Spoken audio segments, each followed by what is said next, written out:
말씀 요나서 1장 1절부터 보시겠습니다. 여호와의 말씀이 아미떼의 아들 요나에게 임하니라 이르시되 너는 일어나 저 큰 성읍 니느웨로 가서 그것을 쳐서 외치라. 그 악독이 내 앞에 상달하였음이니라 하시니라. 그러나 요나가 여호와의 낯을 피하려고 일어나 다시스로 도망하려 하여 욥바로 내려갔더니 마침 다시스로 가는 배를 만난지라. 여호와의 낯을 피하여 함께 다시스로 가려고 가를 주고 배에 올랐더라. 아마 교회에서 가장 많은 교회 학교의 아마 내용으로 소개가 되어지는 성경이기도 합니다. 요나서라고 하는 그것이. 그런데 그동안 이제 우리 성경 신학적으로 이것이 어떤 한 권의 책이라고 하는 맥락으로 이해를 하지 못했고, 적은 범위로 해가지고는 소선지서 12권 또는 대선지서 4권, 이렇게 선지서 전체적인 내용의 구조와 또 상관없는 지역적이고 파편적인 이런 것으로 접근했던 것이 이제 기존적인 방법이었죠. 그렇기 때문에 대체적으로 요나서를 이방인의 구원이다라는 주제로 보통 설정을 해놨어요. 그리고 뭐 한때는 지금 이제 우리 예수님이 예를 드신 것처럼 보이실 표적으로서의 요나의 사건이기 때문에 죽음을 이겼던, 죽음을 이기시고 부활하셨던 예수 그리스도의 예표라고 하는 측면에서 봤을 때에 선지자의 승리라고 봐야 되지 않겠느냐, 여기까지 이제 보았던 겁니다. 그런데 많은 또 뭐 이런 일이 그래가지고 그렇게 보셨던 분도 다시 이방인의 구원이라고 하는 지역적인 어떤 주제로 다시 이게 물러나고 말하는데, 이것이 성경을 통전적으로 하나님의 어떤 그 이야기를 하시려고 하는가, 하나님의 어떠한 내용을 좀 소개하는가에 대한 의미를 발견하지 못했기 때문에 이제 그런 현상이 나타나는 겁니다. 그래서 지금 선지서라고 하는 그거는 특별히 우리는 하나님의 존재 증명이라고 이렇게 이야기를 하지 않았어요. 존재 증명은 하나님께서 이스라엘 말기에 나라가 여러 가지 위기에 처해져 있을 때 선민들이 과연 하나님이 계신가라고 하는 질문 앞에 선지자를 보내주셔가지고 너희들이 망하는 것도, 그리고 불순종한 것도, 또는 회복하게 되어지는 것도 전부 모세에서 이미 오경에서 언약되어진 그 약속대로 되어진다고 하는 것을 증거함으로 해서 하나님은 지금도 살아계시고, 특별히 하나님의 말씀에 귀를 기울이는 자, 그 말씀을 사모하는 자들은 하나님을 사랑하는 자라고 하는 그 메시지가 끊임없이 주어지는 겁니다. 그렇기 때문에 지금 그 요나서라고 하는 그 어떤 주제를 이방인의 구원이라고 보는 건 상당히 문제가 있어요. 왜냐하면 지금 이쪽에 그 8세기 이후로 등장하는 모든 선지자의 내용들이 선민국가의 위기를 지금 소개를 하고 있는데, 느닷없이 거기서 이방인 구원을 왜 얘기를 합니까? 이게 말이 안 되는 거예요. 물론 지역적으로 무슨 이야기를 해 나가다가 이방인들은 이렇게 구원이 되어진다, 뭐 이렇게 논의는 할 수가 있겠죠. 그러나 요나서라고 하는 한 권의 책 자체가 이방인의 구원을 설명한다고 이렇게 이야기하는 거는 다전 생뚱맞아요. 전체 구조에 어울리지도 않고, 그렇다고 한다면 이제 그렇게 볼 수밖에 없었던 거는 분명히 예수님께서는 이제 당신의 어떤 표적으로 해가지고 보여줬던 것이라고 이야기를 했고, 뿐만 아니라 나중에 세상 종말에는 그 니느웨 사람들이 너희들을 정죄할 것이다, 이렇게까지 이야기를 다 하셨거든요. 그렇기 때문에 뭔가 이 사람들에 대한 거를 어떤 구원받은 사람으로 설명을 하고 싶었던 거예요. 또 그렇게밖에 볼 수가 없었던 거죠.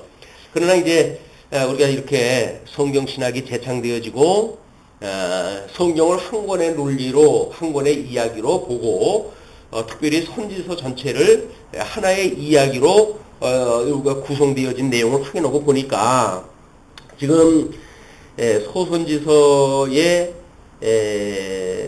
그 오바댜, 요나, 미가 요 세 가지 부분이 선민국가 회복 예언이라고 하는 호세아로부터 미가서까지의 전체 내용 가운데 세 번째 장에 대한 이야기란 말이에요.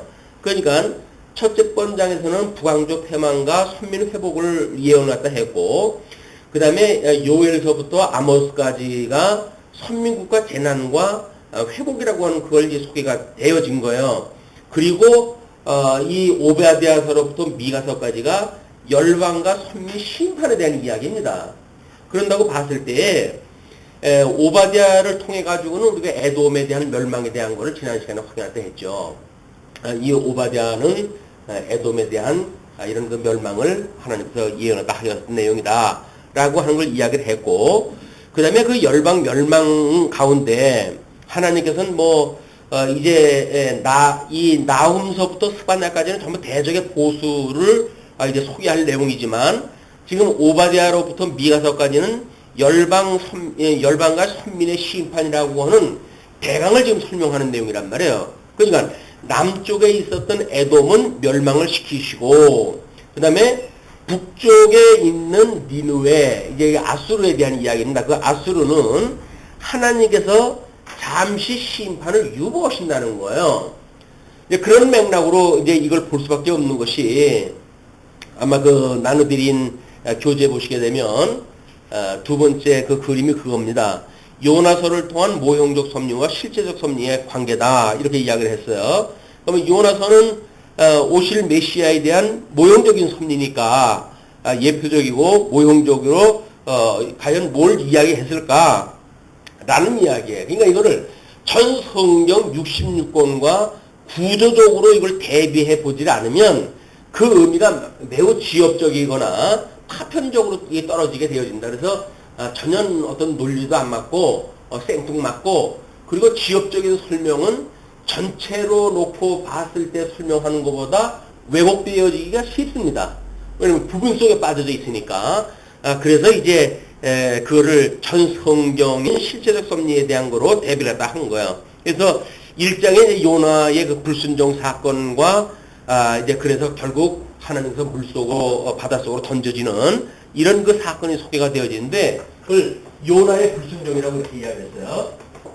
그러니까 사실 하나님 앞에 부름을 받았던 선지자가 하나님의 말씀을 안 듣고 도망다니고 이렇게 하는 거는 선지서를 보는 사람들에 있어서는 매우 낯설은 장면이에요.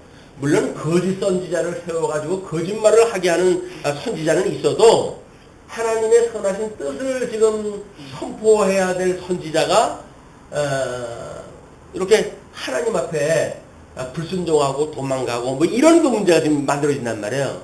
그게 도대체 뭐냐 이게. 하나님께서 그 요나라고 하는 선지자인데 전능하신 하나님께서 지금 이 어미를 가지고 북쪽 니느웨를 갖다 지금 회개케 해라 라고 했는데, 과연 요나가 왜 불순종을 갖다 하는 데까지 이르렀는가.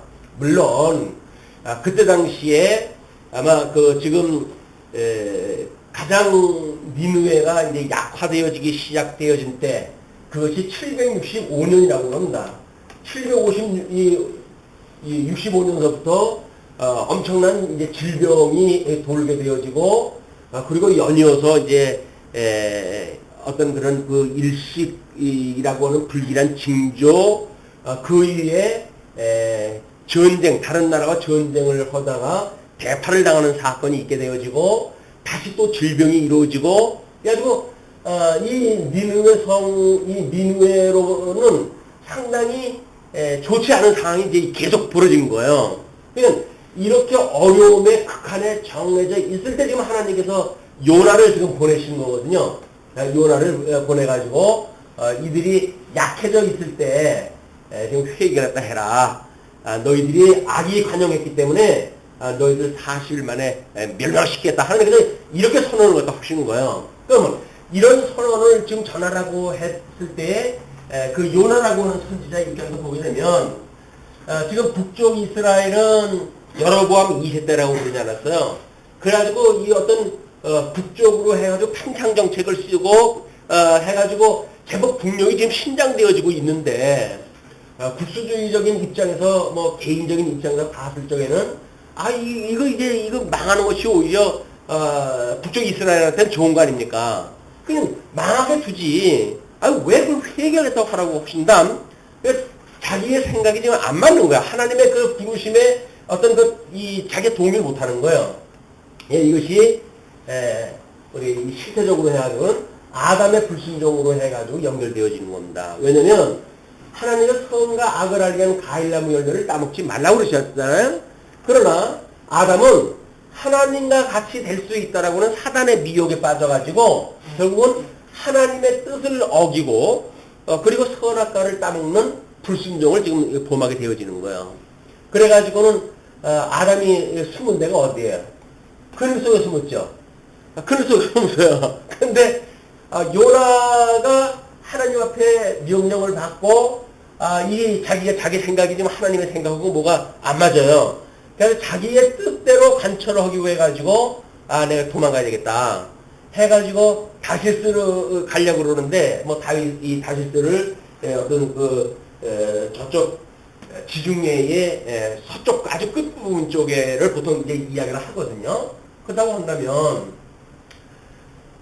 거기에 배를 타려면 이제 요파 쪽으로 가야 되고, 이제 이스라엘 해변가 쪽에. 요파에 가니까 마침 그때 또 다시스로 가는 배가 있었던 거예요. 그냥 하나님께서 하게 하신 거는 마침 그런 일들이 있어가지고 되어집니다. 예, 마침 요파에 가니까 다시스로 가는 배가 있어서 탔어요. 타가지고는, 요나가 제일 먼저 했던 그 일이 뭐냐면, 배 제일 밑으로 내려가지고 숨는 작업을 먼저 해요. 하나님이 못 찾게끔 해가지고, 제일 배 밑으로 숨어요. 근데, 아담이 그늘에 숨었을 때 하나님께서, 아담을 찾아오시죠. 아담아, 너 어디 있느냐? 그랬더니, 하나님이 무서워가지고 내가 숨었습니다. 이렇게 이야기를 하잖아요. 그러니까, 그럼 내가 따먹지 말라고 했던 선악과를 이렇게 따먹었구나. 그렇지 않고서야 벌거벗은 걸 갖다가 부끄러워하고 하나님을 무서워하고 이유가 없잖아요. 그동안 하나님과 동행을 갖다 하고 하나님께 지혜롭다고 그렇게 했었는데, 어떻게 그늘로 숨어서 하나님을 피할 생각을 합니까? 그냥 하나님을 피할 생각을 했다는 그 이야기는 하나님하고 일단 담을 쌓겠다는 이야기예요. 뭔가 지금 두려움을 느끼고, 이것이 요나에게 지금 그대로 드러난 거야. 그래서 배 밑창에 숨어가지고 들어가져 있는 그런 그 일이 이제 소개가 되어집니다. 2장 쪽으로 넘어가게 되면 이제 요나가 물론 이제 그 요나의 불순종을 해가지고 선원들에 의해 가지고 이제 바다에 던져지잖아요. 바다에 던져진다는 이야기는 아담이 지금 에덴으로부터 상실을 했다라고 하는 그런 그 이야기죠. 이 에덴 상실이라고 했던 이런 그 부분이 이 요나가 바다 속에서 던져지는 거야. 그때 요나의 회개하는 이 요나의 기도, 그 기도와 그 다음에 구원의 역사가 일어나죠. 큰 배가 큰 그 물고기가 지금 그 토해내는 걸로 인해 가지고 구원을 받는 역사가 일어나게 되거든요. 결국은 에덴에 상실되어져 가지고 에덴 상실했던 복과 나라를 잃어버렸던 그 아담에게 하나님께서 이걸 이루어질 수 있는 그 방법은 예수 그리스도의 대속밖에 없는 거예요, 이제. 그죠? 실체적인 거니까. 첫째 아담에 실패되어진 하나님의 그 양대 언약은 둘째 아담이신 예수 그리스도에 대해서 상실되어졌던 에덴과 나라와 복이 회복이 되어진다. 그래서 그의 나라와 그의 의를 구하라고 그런 거예요. 이제 예수 그리스도 통해 되어지니까. 그러니까 지금 요나가 물속에서 기도했다고 하는 거는 예수 그리스도의 대속의 사건이죠. 이 대속의 사건은 이 십자가 못 박아 죽으시는 사건이에요. 그리고 이제 그 물고기가 토해냈던 사건이 이 예수 그리스도의 부활의 사건이란 말이에요. 예수님께서는 이제 뭐 자기한테 표적을 보여달라고 하는 사람들한테 내가 요나의 표적밖에 보여줄 게 없다 라고 했을 때 그 요나의 표적이 겨우 물고기 뱃속에 들어갔다가 나온 어떤 지역적인 부분만 표적으로 말했겠는가? 그게 아니란 말이에요. 요나서가 전체를 이야기한 그거를 예수님께서 예를 갖다 든 거지. 겨우 거기서 뭐 성구 하나 끄집어가지고 예수님께서 어떤 뉘앙스를 갖다 줘가지고 이렇게 하시지는 않았을 거다.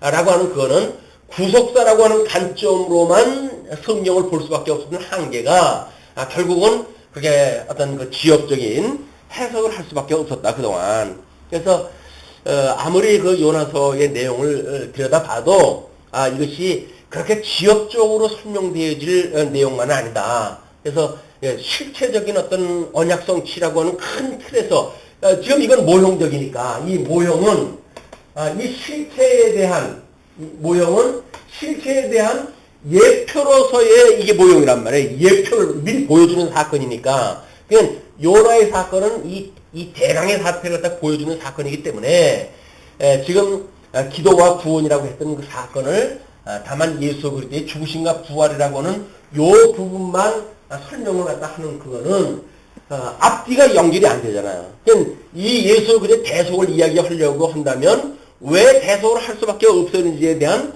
아담의 타락과 그다음에 죄 아래 내어 쫓겨는 사건과 그렇게 해야 이 대속의 사건이 소개가 되어질 수가 있죠. 연결이 그렇게 되어진단 말이에요. 성경 전체의 내용이나 요나서의 그런 내용이나 그 다음에 이제 3장으로 넘어가지고 이제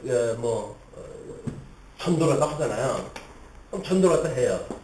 그러면 예수님이 이제 부활했다 하시고 승천을 하셔가지고 그의 성령을 보내주셔요.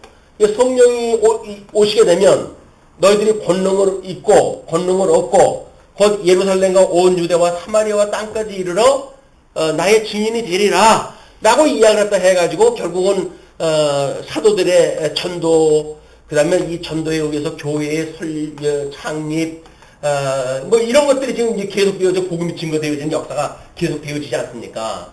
그런데 문제는 이렇게 세워졌던 교회가 음부의 권세가 무너뜨리지 못하는 교회를 세워주신다고 약속을 하다 했어요. 그래서 사도행전서부터 엄청난 이제 박해를 받지 않습니까? 이런 가운데 단 전도를 하다 했어요. 전도를 했다 하는데 요나서에서 그 요나는 사흘길을 지금 이제 갈 만한 길이라고 그래요. 그 둘레가 약 한 12km가 된답니다. 12km가 되어지니까 대단히 큰 성이에요. 그리고 성곽은 마차 석 대가 지나갈 수 있을 정도의 넓이로 되어져 있다 그러니까 난공불락의 요새입니다. 이건 어떻게 인간의 힘으로는 이거 무너뜨릴 수가 없는 거예요. 난 과거에 이렇게 하나님의 제국의 성들을 보게 되면 인간들이 무너뜨릴 수 없을 만큼하게 아주 견고하게 지어놨어요. 그런데 하나님께서 그걸 무너뜨릴 때 보게 되면 아주 우습게 그냥 무너져 버리잖아요. 뭐 제일 먼저 이스라엘 백성들이 가나안 땅 건너가가지고 거기에 이제 그 성을 갖다가 돈다라고 하는 가장 미련한 방법으로 해가지고 초롱산 같은 성을 무너뜨리게 하신단 말이야. 하나님께서는 이것이 이 전도라고 하는 그런 그 개념이 인간의 열심으로 지금 이것이 어떤 땅끝까지 이르러서 복음이 증거되어지고 하나님의 나라와 하나님의 의가 회복되어지는 것이 아니라 이건 철저하게 하나님의 사역이라는 거예요. 인간의 어떤 그런 그 열심으로 되어지는 것이 아니라 하나님께서 계획하신 데에 따라서 때를 따라가지고 이게 뭐 어떤 지역을 정하시고 복음이 들어가게 하시고 망하게 하시고 때로는 복음이 들어갔던 자리가 오히려 더 망하는 그런 그 사건도 만들어지고 이런 그 일들이 교회에서 우리 뭐 2000년 사도를 갖다 통해서 봤을 때 너무나 당연하죠. 그래서 12km 가지고 사흘길을 돌아야 될 자리인데 뭐 대충 초삼촌 별모하듯이 그래가지고 대충 했어요. 그렇게 했는데도 불구하고 문제는 이렇게 대충 했는데 이 요나 하나님하고 부름을 받았던 이 요나는 대충 했는데 반응은 오히려 더 이제 역설적인 거야. 뭐 사람들이 전부 회개를 했다 하고 왕까지 지금 나와가지고 모든 사람들한테 회개를 했다 이제 선포를 했다 하고 뭐 금식을 선포하고 이 대단한 회개 역사가 일어나잖아요. 걔는 복음을 듣고 반응이 일어나는 것도 하나님께서 해가시는 일이지 복음을 증거하는 자들에 대해져서 이게 되어지는 게 아니다. 우리 사도행전에 이제 뭐 사도 바울이야 참 뭐 감옥에까지 갇히고 복음을 증거하고 그러지요. 그러나 그 면면을 우리가 들여다보게 되면 뭐 때로는 뭐 그 두 사람이 함께 어떤 이 바나바와 전도를 갖다 갔을 때 서로 방법 때문에 싸움도 일어나고 별의별 일이 다 일어나는 가운데 지금 이게 복음이 증거되어지는 겁니다. 그러니까 인간의 방법대로 되어지는 것이 아니라는 거예요. 증인이 되어지고 주님께서 이 하나님의 나라를 온전히 회복하여지는 건 하나님의 온전한 뜻이 이루어져야 된다. 그런 거 이야기거든요. 자, 그럼 세 번째 이제 이 장면이 이거라고 한다면 네 번째 장면으로 들어가게 되면 뭐 기껏 복음을 증거하는데 요나가 하나님 앞에 뭐 이제 물론 형식적으로 하는 질문을 갖다 하죠. 뭐 이럴 수가 있습니까? 저럴 수가 있습니까? 라고 하지만 이거는 불평을 이야기를 하는 거예요. 자기의 그 뜻하고는 달라하게 이 민족이 이 니느웨 사람들이 회개를 갖다 하고 그래서 지금 어떻게 보자 한번 이제 복음을 증거하고 뭐 회개를 갖다 하고 그랬으니까 어떻게 되나 보자 하고 지금 그늘목에 이게 들어가 있는 거예요. 차양을 갖다 지어놓고 그 안에 지금 기다리고 있는 거예요. 이제 어디 한번 보자. 하나님께서 뭐 하신다고 그랬으니까 한번 보지 뭐. 그래가지고 보고 있는 중에 하나님께서 그 넝쿨 더미를 갖다 통해 가지고 이제 그 빛을 뭐 햇빛을 갖다 가리개를 갖다 없애고 뭐 이런 사건을 통해 가지고 하나님한테 주시는 질문이 이제 그 이야기예요. 이것이 내가 지금 이 니느웨에는 좌우를 분별하지 못하는 사람이 얼마나 많은데 그걸 뭐 몇 명이라고 소개가 되어지죠. 그 좌우를 분별치 못하는 사람이 직접적으로 해도 표현이 몇 명으로 나온다고 그래요. 좌우로 분별하지 못하는 사람들이 12만이에요. 12만. 그러면 만약 좌우를 분별하지 못하는 사람이 12만이라고 한다면 이거를 그냥 순전히 어린아이들이라고 하는 그런 어떤 개념으로 봤을 때 이때 니느웨 성의 사람들이 약 한 50만 내지 60만 정도의 사람들이 살 수 있을 만한 성이었다는 거예요. 이게 얘는 니느웨 큰 성이라고 했던 그 큰 성이 어떠했는지는 하나님께서 세상을 보여주는 하나의 모형입니다. 지금 니느웨 성이라고 하는 거는 에덴을 상실했던 사람들이 죄악 가운데 살아가는 인생사를 하나님 보여주는 거예요. 그림으로. 그걸 보여주는데 이 어떤 그 요나라고 하는 그 전도자는 하나님의 뜻하고는 상관없이 국수주의적인 입장이거나 자기의 그런 그 뜻에 의해 가지고 니느웨 성이 망하기를 지금 바라고 있는 거죠. 뭐 회개하라. 그러면 너희들이 구원을 받을 거다. 라고 이야기했다 했는데도 불구하고 니느웨는 그대로 안 됐으면 좋은 거예요. 이게 망하기를 딱 구하는 거예요. 구하는 거. 그러니까 우리가 이 교회사 2000년 동안 여러 가지 교파로 나뉘어지고 그렇게 하는데 복음을 증거하는 사람들이 정말 어떤 그 하나님의 이런 그 택하신 백성들이 구원을 받고 하나님 나라가 이루어지고 라고 하는 것만을 위해서 이 어떤 교회사 2000년이 이루어져 왔는지 자기네들의 뜻을 관철하기 위한 2000년간지 이건 우리가 이때에 다시 한번 질문을 해볼 일입니다. 왜냐하면 많은 교계의 지도자들이 자기의 뜻을 관철시키려고 했던 그런 그 일들로 점철되어져 있는 거예요. 이게 뭐 하다못해 우리의 십자군 전쟁이라든지 이런 거는 기독교인으로서는 있을 수 없는 일이죠. 우리의 전쟁은 혈과 육에 대한 전쟁인데 수 없는 사람을 칼로 쳐 죽이고 이런 그 일들이 이게 가능한 일입니까? 이게 성경적으로 맞지 않는 일들이에요. 그러나 그때 당시 어떤 정치적, 종교적 이런 이해관계에 따라 가지고 이런 실수로 해가지고 교회에서 2000년이 점철되어져 오거든요. 물론 이거 순수한 복음을 증거하다가 어떤 그 순교를 당한 그런 그 사람들도 있지만 이렇게 되어졌는데 자 요나가 이렇게 불평을 갖다 하는 그런 거를 하나님께서는 이런 예를 들어 가지고 대답을 갖다 해주시지만 세상 끝날 이제 계시록의 내용을 보게 되면 이렇게 거기 소개를 갖다 해드렸어요. 뭐냐면 계시록 6장 10절에서부터 11절까지 큰 소리로 불러 이르되 거룩하고 참되신 대주제여 땅에 거하는 자들을 심판하여 우리 피를 갚아주지 아니하시기를 어느 때까지 하시려 하나이까 하니 각각 그들에게 흰 두루마기를 주시며 이르시되 아직 잠시 동안 쉬되 그들의 동무 종들과 형제들도 자기처럼 죽임을 당하여 그 수가 차기까지 하라 하시더라. 결국은 하나님께서 지금 이 계시록에 이렇게 하나님 앞에 지금 이 질문을 갖다 던지는 거예요. 언제까지 우리의 이런 그 대적들을 멸하지 않으십니까? 라고 질문을 갖다 했더니 너희들의 순교자 숫자가 차야 내가 이거 일을 갖다 해가시겠다는 이야기예요. 그러니까는 하나님께서 이 계시록을 통해 가지고 보여주시는 물론 마태복음 16장 18절에 음부의 권세가 무너뜨리지 못하는 교회를 갖다 세우신다고 그랬으니까 음부의 권세가 무너뜨리지 못하는 교회라고 하는데도 불구하고 교회가 2000년 동안 끊임없이 음부의 권세를 지금 공격을 받아왔잖아요. 이런 가운데 계시록에서 질문의 그 이야기예요. 언제까지 이 음부의 권세의 공격 아래 우리가 다 두시렵니까? 그 이야기거든요. 근데 너희들이 다 죽을 때까지 그러니까 우리가 순교를 당한다는 이야기는 끊임없이 우리를 부정하는 일이 아닙니까? 요나처럼 자기의 뜻을 관철시키는 것이 아니에요. 교회사의 모든 교계의 지도자들이 자기 뜻을 관철시키려고 했던 그런 것이 아니라 철저하게 하나님의 뜻이 이루어지는 거예요. 그럼 하나님의 뜻이 이루어지기 위해서는 자기 뜻을 버려야 되겠죠. 그 자기의 뜻을 버리는 것이 자기 부정이란 말이에요.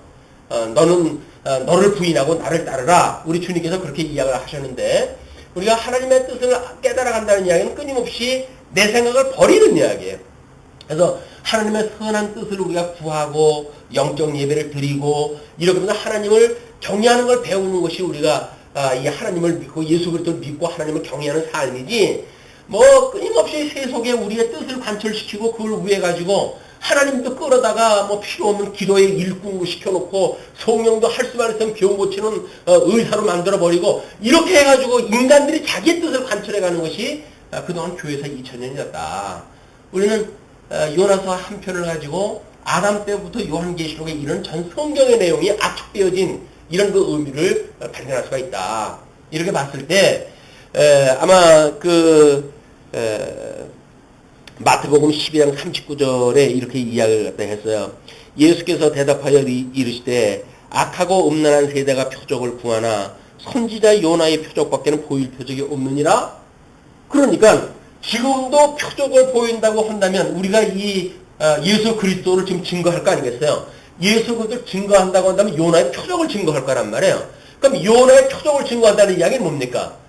성경 66권을 풀어가지고 가르쳐 주는 수밖에 없어요. 이게 이걸 모형적으로 압축되어진 것이 요나의 어떤 일화로 소개가 되어졌으니까 요나의 이야기를 우리가 소개를 하게 되면 성경 전체의 이야기가 되어질 수가 있겠지요.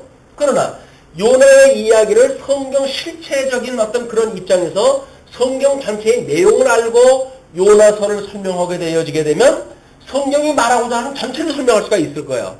그러니까 전체를 모르고 요나서를 설명하게 되면 마치 어떤 동화책 같잖아요. 어떻게 물고기 속에 사람이 사흘씩이나 어떻게 있을 수가 있느냐. 그런 어떤 그런